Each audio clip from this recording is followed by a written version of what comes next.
Okay, it's my first time, so please be gentle. Large-scale disasters capture the attention of the public, the media, and designers. Images of devastation like we saw after Hurricane Katrina galvanized designers to propose solutions. We see the creation of design aid organizations like Make It Right. But what about slow disasters? I'm talking about neglect, unemployment, economic disinvestment, the kind of things we see in our cities. In 2007, I created the Activist Architecture and Design Studio to give students an opportunity to provide design aid in their own backyards. And the studio is based on 3 principles which are demonstrated in these precedents. First of all, I want the students to shift their skill set from problem solving to problem seeking.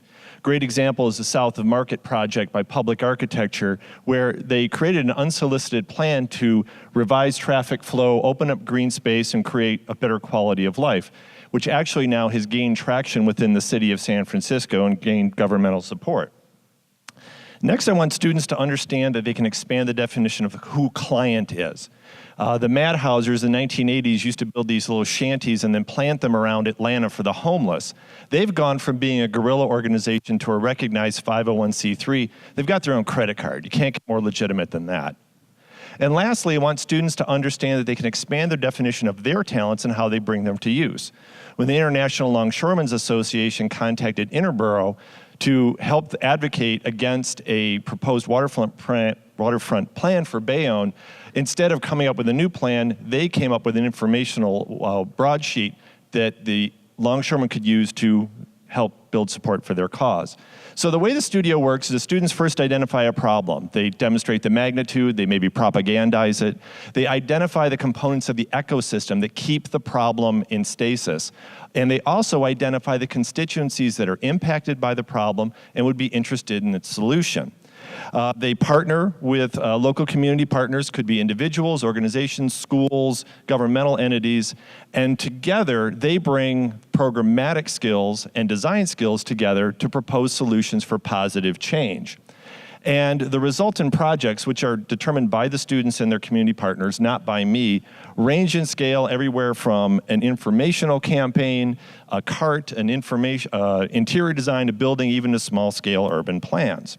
And throughout the years of teaching this studio, I've learned a few lessons I'd like to pass along with you. Now, first of all, the students need to know the difference between a problem and a symptom. The process often starts with a question, like Shane Hernandez asked, why do the kids play in the street? We got a park nearby.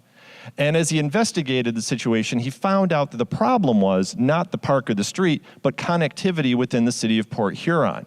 So his solution was to create a 3-tiered neighborhood plan at the city, neighborhood, and even block level, leveraging existing green space and proposing new avenues for connection and connectivity within the city. Shane now is actually a player within Port Huron. They come to him for advice about potential community and public interest design projects. He's made this part of his practice. The next question is, what scale do we design at? I want the students to think small for big change. Chris Clanton looked at obesity. Well, you're not going to design away obesity. I'm living proof of that.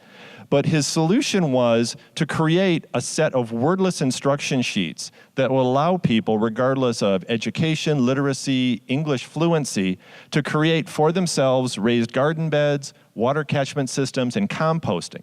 His plan was, if he can educate an individual about how to eat better, they'll teach their neighbors and share this knowledge. Small work, but potentially big changes become scalable.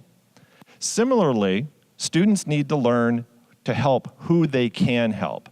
A student, Justin Schaefer, was interested in homelessness, but rather than work directly with homeless individuals, he threw his support behind the South Oakland Shelter, a group which advocates for the mainstreaming of the homeless. And so what he did is he created this kit of parts that they could use on-site at festivals. It could be a shower, it could be an interview space, all of this. And that led to a long-term connection between him and SOS. They occasionally contact him for ideas and advice on how to rework their facilities so they can better serve their clientele.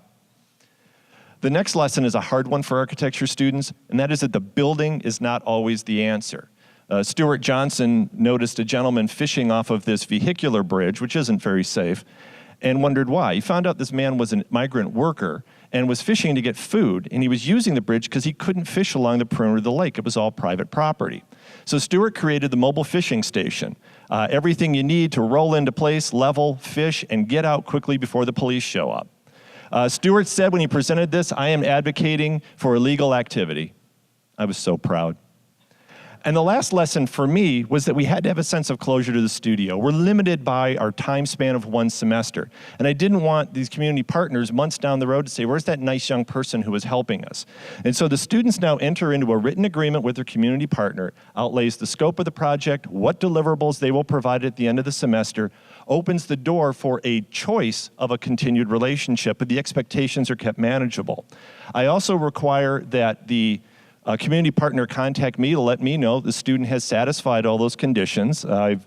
Example here is the 10 Friends Diner project recently completed in Windsor by student Julia Jovanovic. They love it, and they're very happy to tell everybody that they love what Julia has done. And so in closing, the activist design studio model takes students out of a sense of detached or intellectual attachment from the work. They put names and faces to the people that they're helping.